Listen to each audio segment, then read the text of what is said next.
everyone, today I'm going to be teaching you all how to drive a manual or stick shift car. So the car I'm using today is a 2018 Honda Accord, and it's a 6-speed, which means it has 6 gears and reverse. So here we go.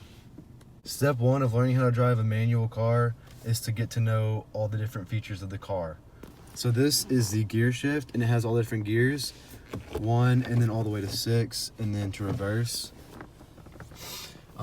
Down here at the bottom is the clutch, the far left, so it's gas pedal, brake pedal, and then the clutch. And on this particular car, there's an automatic parking brake. Just practicing shifting the car while the car is currently off. So your foot needs to be on the clutch in order to shift, your parking brake needs to be on, and your foot needs to be on the brake. So just practice going like to the first gear a few times, and then practice going from 1 to 2, which would be straight down, and then from 2 to 3, which would be up and then to the middle, and then go to 4, which is straight down, and then you go to 5th, which is up and to the right, and then you go straight down for 6th, and then to go in reverse you go far right down for reverse.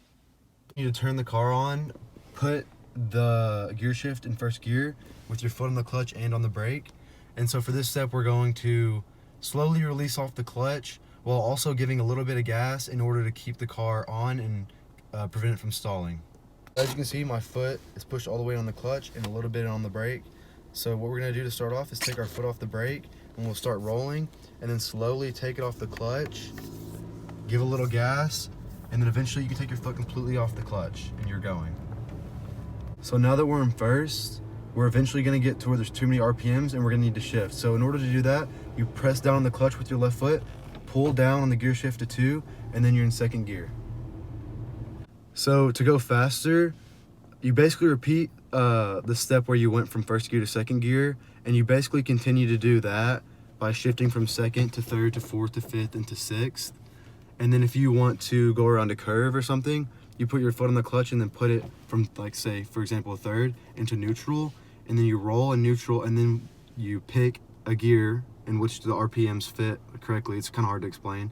And then you choose that gear and continue going. In order to go in reverse, you need to first put your foot all the way in on the clutch, foot on the brake, and then if it's in the center like this, that means it's in neutral, which means you can pretty much do anything as long as your foot's on the brake. And what you need to do is you need to move it over to the far right to reverse, and then my screen comes on, but not all cars have screens. And then slowly, it's pretty much the same motion as like in first gear. You just let off the brake, slowly release off clutch, give a little bit of gas, and then eventually there's a catch point where you can take your foot off the clutch completely. And then once you get to where you're at, put it in neutral or go straight to first, and then go from there. To go more in depth on what I like to call the catch point of the clutch, it's basically where whenever you're releasing the clutch, you can feel, so right now I feel resistance on the clutch, but right now it just like let me go. You can feel it, but it takes a lot of practice to be able to understand it and get used to it. So today I taught you guys how to drive a stick shift or manual car, and obviously the first time you do it, it's not going to be that good, but it takes a lot of practice and a lot of time, but eventually you can be really good at it.